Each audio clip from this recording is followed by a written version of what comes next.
আসসালামু আলাইকুম। Austagram online TV সংবাদে আপনাদেরকে স্বাগত জানাচ্ছি নাদিরুজ্জামান আজমল। প্রথমেই জানিয়ে দিচ্ছি সংবাদ শিরোনাম, পরে বিস্তারিত।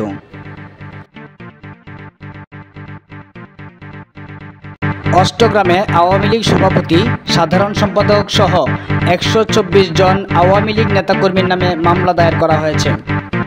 এস এম নাদিরুজ্জামান আজমলের প্রতিবেদনে বিস্তারিত। বৈষম্য বিরোধী আন্দোলনে অষ্টগ্রামের পূর্ব অষ্টগ্রাম আখড়া বাজারে বিএনপির কার্যালয়ের সামনে গত 5 আগস্ট ছাত্র জনতার উপর হামলা ও ককটেল বিস্ফোরণের অভিযোগ করে মামলা করা হয়েছে। আজ 22 আগস্ট অষ্টগ্রাম উপজেলার পূর্ব অষ্টগ্রাম ইউনিয়নের কুরহাটির মৃত আব্দুল ওয়াহেদ মিয়ার ছেলে মোহাম্মদ মনির মিয়া বাদী হয়ে মামলাটি করেন।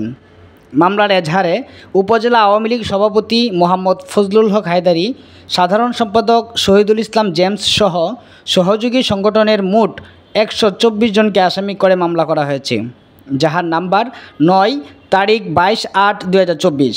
অষ্টগ্রাম থানার ওসি মোহাম্মদ শফিকুল ইসলাম অষ্টগ্রাম অনলাইন টিভিকে জানান, 22 আগস্ট 124 জনকে আসামি করে অষ্টগ্রাম থানায় একটি মামলা করা হয়েছে, যা ওই দিনই এফআইআর অন্তর্ভুক্ত করা হয়েছে। আসামিদের গ্রেপ্তারে শীঘ্রই অভিযান চালানো হবে বলে তিনি নিশ্চিত করেছেন।